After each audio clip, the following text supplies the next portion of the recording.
MLA మీద పెట్టిన మూడో కేసు ఏమిటో తెలుసా? అదే గ్రామంలో ఎమ్మెల్యే మీద పెట్టిన మూడో కేసు ఏమిటో తెలుసా? ఎమ్మెల్యే కారును ధ్వంసం చేశారంట. కారును ధ్వంసం చేశారంటూ మూడో కేసు పెట్టారు. మీరే దాడి చేస్తారు, మీరే చెయ్యరగొడతారు, ఎమ్మెల్యే తమ్ముడు చెయ్యరగొడతారు. దారిలో పోతా ఉన్న ఎమ్మెల్యే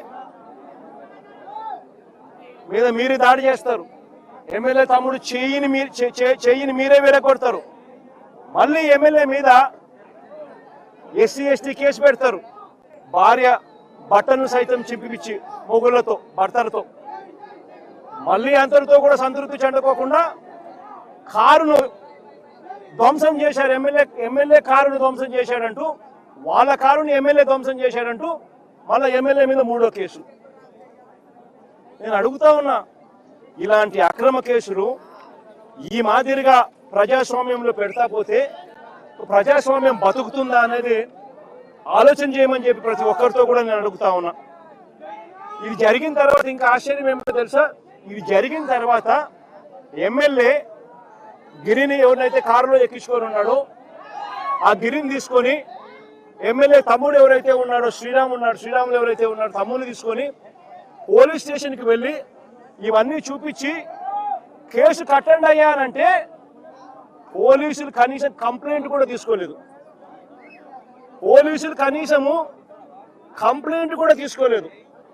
అంటే ఒక నష్టపోయిన వ్యక్తి పోలీస్ స్టేషన్కి వెళితే ఆ గిరిని తీసుకొని ఆ కార్యకర్తను తీసుకొని పోయి వాళ్ళ సొంత తమ్ముడు ఎవరైతే చెయ్యి విరిగిపోయిందో తమ్ముడు తీసుకొని పోయి కంప్లైంట్ ఇవ్వడానికి పోలీస్ స్టేషన్కి పోతే కనీసం ఎమ్మెల్యే స్థాయి వ్యక్తి వచ్చి కంప్లైంట్ రిజిస్టర్ చేయాలనుకున్నా కూడా కనీసం కంప్లైంట్ కూడా తీసుకొని పరిస్థితిలో ఈ రాష్ట్రంలో పోలీస్ స్టేషన్లు పనిచేస్తా ఉన్నాయి అని అంటే ఇక సామాన్యుడు ఎవడైనా పోలీస్ స్టేషన్కి పోయే పరిస్థితి ఈ రాష్ట్రంలో ఉందా అన్నది ప్రతి ఒక్కరూ కూడా ప్రజాస్వామ్యవాదులందరూ కూడా ఆలోచన చేసుకోవాలని చెప్పి ఈ సందర్భంగా నేను ప్రతి ఒక్కరితోనూ కోరుతా ఉన్నా. ఇది నాలుగవ తప్పిదం. కేసు సైతం కంప్లైంట్ సైతం తీసుకునే దానికి కూడా పోలీస్ స్టేషన్లో వెళ్ళి తాను అడిగినా కూడా కనీసం పోలీస్ స్టేషన్లో కంప్లైంట్ కూడా తీసుకునే పరిస్థితి ఉండడం నాలుగవ తప్పిదం. ఇక ఐదవ తప్పిదం ఏమిటో తెలుసా? ఇక ఐదవ తప్పిదం ఏమిటంటే ఎమ్మెల్యే ఈ స్థాయిలో చెయ్యి విరిగిపోయిన వ్యక్తిని తీసుకొని పోయి గిరిని తీసుకొని పోయి ఆ వీడియో ఫోటోలు సైతం ప్రొడ్యూస్ చేసిన కంప్లైంట్ తీసుకోకపోవడం ఒక తప్పు అయితే, రెండో తప్పు ఏమిటో తెలుసా? ఎమ్మెల్యే మీద రివర్స్ కేసులు. ఐదవ తప్పిదం ఇది, ఎమ్మెల్యే మీద రివర్స్ కేసులు. చంద్రబాబు నాయుడు గారి అమలు చేస్తా ఉన్న రెడ్ బుక్ పాలనలో వెన్నుపోటు పార్టీ పాలనలో ఆయన పెట్టుకున్న ఈ డర్టీ సిస్టమ్ చేస్తా ఉన్న పని ఏమిటో తెలుసా? రివర్స్ ఎమ్మెల్యే మీద అక్రమ కేసులు, తప్పుడు కేసులు. ఆశ్చర్యం ఏమిటో తెలుసా? ఎంత అన్యాయంగా వీళ్ళు కేసులు పెడతా ఉన్నారంటే బాధితులైన విరూపాక్షి, ఆయన కుటుంబ సభ్యులు, వైఎస్ఆర్సీపీకి చెందిన వారి పేర్లు ఇరికించి అక్రమ అరెస్టులకు దిగడమే కాకుండా ఎంత దొల్లటనం ఉంది అని అంటే, మొదట సంఘాలలో జరిగిన ఇన్సిడెంట్ మీద కంప్లైంట్ ఎలా ఉందో తెలుసా? ఆ కంప్లైంట్ చూస్తే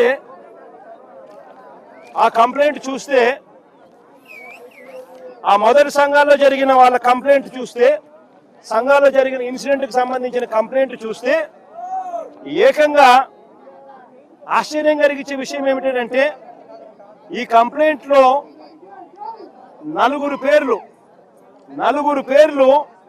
ఇదే కంప్లైంట్లో వేరే నిందితులుగా సేమ్ పేర్లు రిపీట్ చేస్తారు. A10 యాదవల్లి ప్రేమ కుమార్ A10 అయితే మళ్ళీ A22లో కూడా అదే ప్రేమే, అదే మనిషి మళ్ళీ రిపీట్. A17 మాల గాడిలింగ A17 అయితే A25లో కూడా మళ్ళీ అదే గాడిలింగ మళ్ళా గాడిలింగ మళ్ళా A25 సేమ్ పేరే రిపీట్ సేమ్ మనిషే సేమ్ మనిషే repeat A19 Sattireddy A23 A Satyanarayana Reddy repeat complaint లో A14 A18 Kuruva Linganna A20 Lingappa A24 GBT Linganna same repeat. నేను ఆశ్చర్యంగా నేనేం చెప్తున్నానంటే ఎటువంటి విచారణ లేదు. FIR మామూలుగా రిజిస్టర్ చేసేటప్పుడు కంప్లైంట్ ఏదైనా రిజిస్టర్ చేసేటప్పుడు ఒక నిందితుడిని ఈ మాదిరిగా చేర్చాల్సిన పరిస్థితి వచ్చినప్పుడు అంటే కంప్లైంట్ కూడా ఇవాళ ఎవరు పోలీసులే వీళ్ళంతకి వీళ్ళే రాసుకోవడమే, ఎంక్వైరీ కూడా లేదు, ఎంక్వైరీ కూడా చేయలే, వీళ్ళంతకి వీళ్ళే కంప్లైంట్ రాసేయడమే.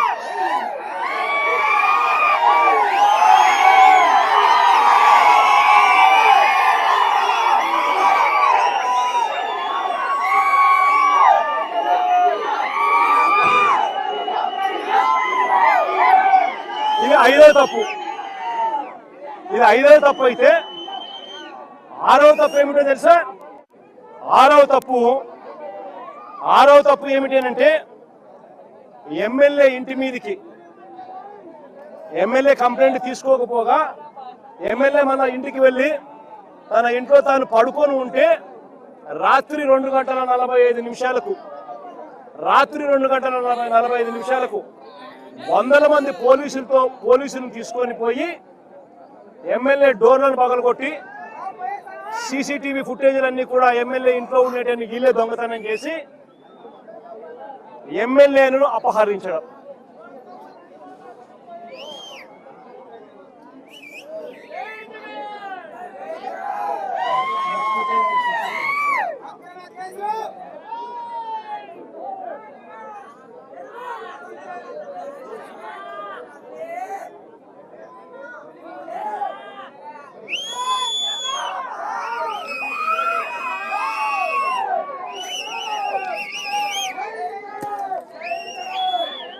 ఆయన ఇంట్లో ఉన్న CCTVలు, ఎమ్మెల్యే ఇంట్లో ఉన్న CCTVలు ఈరోజు లేవు. ఎక్కడున్నాయంటే పోలీసుల దొంగలు.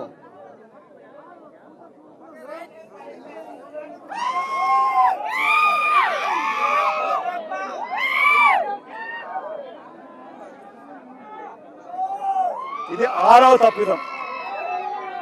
నేను అడుగుతా ఉన్నా, 6 తప్పిదాలు నేను సాక్ష్యాలు ఆధారాలతో సహా 6 తప్పిదాలు వీళ్ళు చేసినటువన్నీ కూడా రెడ్ బుక్ రాజ్యంలో వెన్నుపోటు పార్టీ పాలనలో కుట్రలు చేస్తూ ఏ రకంగా అన్యాయాలు చేస్తా ఉన్నారని చెప్పి చూపించిన. నిజంగా బీసీ అనే నాయకత్వం మీద చంద్రబాబు నాయుడు గారు అనే వ్యక్తి కుట్రలతో ఏ రకంగా బీసీ నాయకుల్ని, పేరు పొందిన బీసీ నాయకులను ఏ రకంగా అక్రమ కేసులతో ఇరికిస్తా ఉన్నారు అని చెప్పడానికి ఇంకా కొన్ని ఉదాహరణలు చెప్తా. వైఎస్ఆర్సీపీ పార్టీలో ఎదుగుతా ఉన్న బీసీ నాయకులను చంద్రబాబు నాయుడు గారు ఏ రకంగా లక్ష్యంగా చేసుకున్నారు అనంటే, శ్రీకాకుళంలో మొన్న మత్స్యకార బీసీ నాయకుడు సిదిరి అప్పలరాజు, నేను మొన్న తనకు జరిగిన అన్యాయం మీద శ్రీకాకుళం వెళ్ళి తనకు జరిగిన అన్యాయాన్ని ప్రెస్ సమక్షంలో పూర్తిగా వివరాలతో సహా వివరించిన. సిదిరి అప్పలరాజు విషయంలో ఓ బైక్ యాక్సిడెంట్ను, కార్ యాక్సిడెంట్ కూడా కాదు, ఓ బైక్ యాక్సిడెంట్ను, ఓ రోడ్డు ప్రమాదాన్ని ఏకంగా వక్రీకరించి హత్య కింద, కుట్ర కింద, హత్య కింద బుక్ చేసినారు. ఒక బీసీ నాయకుడు 18 ఏళ్ల కొడుకు బైక్ నడుపుతూ 18 ఏళ్ల కొడుకు బైక్ నడుపుతూ బైక్ యాక్సిడెంట్ అయితే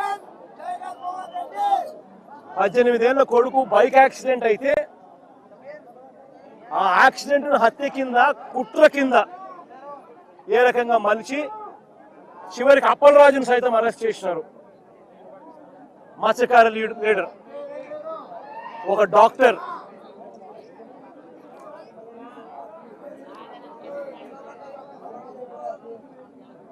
ఎంత దారుణంగా జరుగుతా ఉన్నాయంటే, ఇదే అప్పలరాజు గారిని చూడడానికి నేను అప్పలరాజు కుటుంబాన్ని అప్పలరాజును చూడడానికి నేను పోతే ప్రజలు విపరీతంగా వచ్చిన సందర్భంలో చింతాడ రవికుమార్ అని చెప్పి ఆముదాల వలస మా కోఆర్డినేటర్ బీసీ నాయకుడు, కాళింగ కులస్తుడు బీసీ నాయకుడు, ఆయన లేడీ ఎస్ఐని చంపబోయాడంట. ఆయన లేడీ ఎస్ఐని అంతమంది జనాదుల మధ్య నన్ను రిసీవ్ చేసుకోవడానికి ఇంతమంది జనాదులు వచ్చిన పరిస్థితుల మధ్య పోలీసులు అక్కడ వీళ్ళని రాకుండా ఇంకా అడ్డుకుంటా ఉన్నారు. వాస్తవం చెప్పాలంటే ఆ లేడీ ఎస్ఐను చంపబోయారంట. అది కేసు. ఎవడన్నా పోలీసు వాళ్ళని ఇంతమంది మనుషుల ముందర ఎవడన్నా పోలీసులను చంపుతారా? బుద్ధి జ్ఞానం ఎవడన్నా ఉందా? ఎవడన్నా కేసు పెట్టేవాడు ఎవడైనా? అందులో ఆడ ఎస్ఐని ఎందుకు చంపుతారు ఎవరైనా కూడా? అయినా ఆయన మీద ఇటువంటి తప్పుడు కేసు, అరెస్టు. ఈరోజు మళ్ళీ కర్నూలులో బోయ కులస్తుడు బీసీ ఆలూరు ఎమ్మెల్యే పరిస్థితి ఏమిటని ఇప్పుడే చెప్పిన. అక్రమ కేసుల్లో ఏ రకంగా బీసీ నాయకత్వాన్ని చంద్రబాబు నాయుడు గారు దగ్గరుండి నలిపివేస్తా ఉన్నాడని చెప్పడానికి ఇంకొక ఉదాహరణ.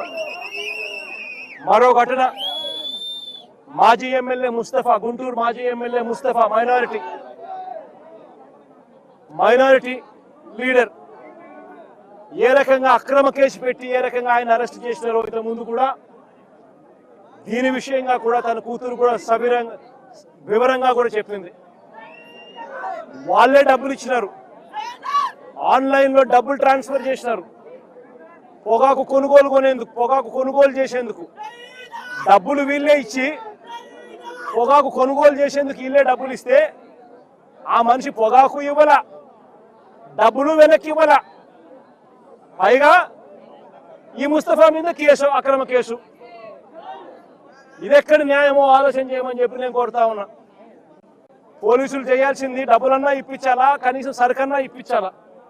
డబ్బులు ఇప్పించలేదు, సరుకు ఇప్పించలేదు, పైగా ముస్తఫా మీదనే కిడ్నాప్ కేసు. ఈయన స్వయంగా ఈ మనిషిని తీసుకొని పోయి పోలీసులకు ఈయన స్వయంగా అప్పచెప్పినాడు పోలీస్ స్టేషన్లో. అయినా ఈయన కిడ్నాప్ చేశాడని రివర్స్ ఈయన మీద కేసు. ముస్తఫా ఒక బీసీ మైనారిటీ నాయకుడు. మరో యాదవ నాయకుడు కారుమూరు సునీల్ మన పార్టీ తరఫున ఏలూరు ఎంపీగా తాను పోటీ చేశాడు. కారుమూరు సునీల్ అని చెప్పి బీసీ నాయకుడు, యాదవ కులస్తుడు. ఆయన మీద మరో అక్రమ కేసు. డిస్ట్రిక్ట్ పరిధిలో టెండర్లు పిలుస్తారు, లిక్కర్ ట్రాన్స్పోర్ట్ దానికి సంబంధించి టెండర్లు పిలిచి డిస్ట్రిక్ట్ కలెక్టర్ పిలుస్తాడు ఆయా జిల్లాలలో ట్రాన్స్పోర్ట్ చేసేందుకు. అది మహా అయితే దాంట్లో ఏదైనా మిగిలితే 2 కోట్లు ఏదైనా మిగిలితే గొప్ప సంగతి. లోకల్ లెవెల్లో, జిల్లా లెవెల్లో జరిగే టెండర్లు, దాంట్లో ఈ మనిషిని అరెస్ట్ చేసినారు. ఏ కేసు పడితే ఆ కేసు, ఎవడి మీద చేయాలనుకుంటే వాడి మీద అక్రమ కేసులు ఇష్టం వచ్చినట్టుగా పెట్టడం, దొంగ సాక్ష్యాలను క్రియేట్ చేయడం, ఇష్టం వచ్చినట్టుగా అరెస్టు చేసుకుంటూ పోవడం రాష్ట్రంలో ఇవాళ జరుగుతూ ఉన్నది ఇదే.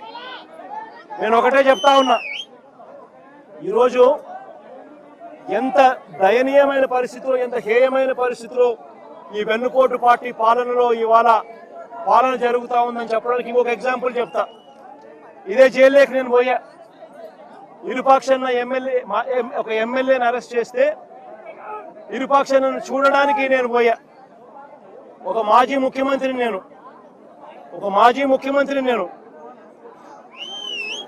అవమానించడం కోసం కెమెరాలో లోపలికి పోవడానికి వీడియో తీస్తారు. వీడియో ఒకసారి ఫోటో తీసుకుంటాడు. మామూలుగా ఎవరైనా కూడా కూర్చోబెట్టి లోపలికి తీసుకొని పోయి కూర్చోబెట్టి ఎవరికైనా కూడా ఫోటో తీసి తర్వాత పంపిస్తారు. కేవలం నన్ను అవమానించాలని ఇలా సేడిజం చూడు ఎలా ఉందో, సేడిస్టిక్ మెంటాలిటీ చంద్రబాబు నాయుడు గారికి ఎలా ఉంటుందని చెప్పడానికి చెప్తా ఉన్నా. నన్ను గ్రిల్ బయట నిలబెట్టించి గ్రిల్ బయటనే ఫోటో ఇలా తీస్తున్నారు. నేను అడిగినా ఇది మామూలుగా అందరికీ ఇదే మాదిరిగానే తీస్తారా అని.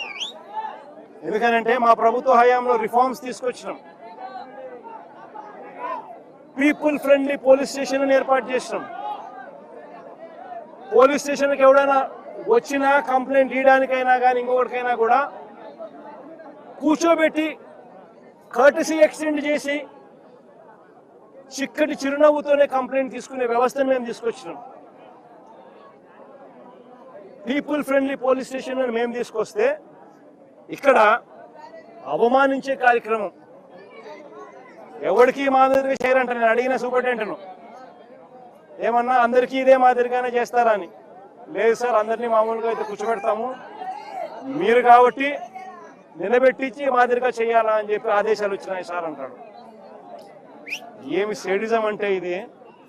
నేను చంద్రబాబు నాయుడు చెప్తా ఉన్నా, రేపు పొద్దున ఎల్లకాలం మీ ప్రభుత్వమే ఉండదు చంద్రబాబు అని చెప్పి గట్టిగా చెప్తా ఉన్నా. ఏదైతే మీరు ఇస్తున్నారో ఇవే రేపు పొద్దున పనులు అవుతాయి.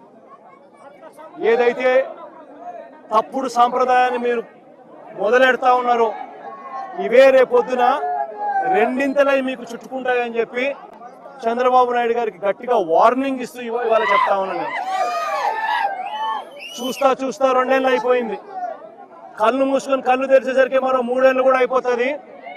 దాని తర్వాత మాత్రం ఇదే చంద్రబాబు నాయుడు గారికి చెప్తా ఉన్నా, వెన్నుపోటు పార్టీకి నాయకుడిగా ఉన్న చంద్రబాబు నాయుడు గారికి చెప్తా ఉన్నా, ఈ మాదిరిగా తప్పుడు కార్యక్రమాలు ఏదైతే చేస్తా ఉన్నావో, తప్పుడు విత్తనాలు నాటుతా ఉన్నారు. ఈ విత్తనాలు రేపు పొద్దున చెట్లు అవుతాయి. ఒక తప్పుడు వ్యవస్థను మీరు క్రియేట్ చేస్తున్నారు. మానుకోకపోతే ఇవి మీకు చుట్టుకుంటాయి రెండింతలై అని చెప్పి చంద్రబాబు నాయుడు గారికి గట్టిగా వార్నింగ్ ఇచ్చి మళ్ళీ చెప్తా ఉన్నా.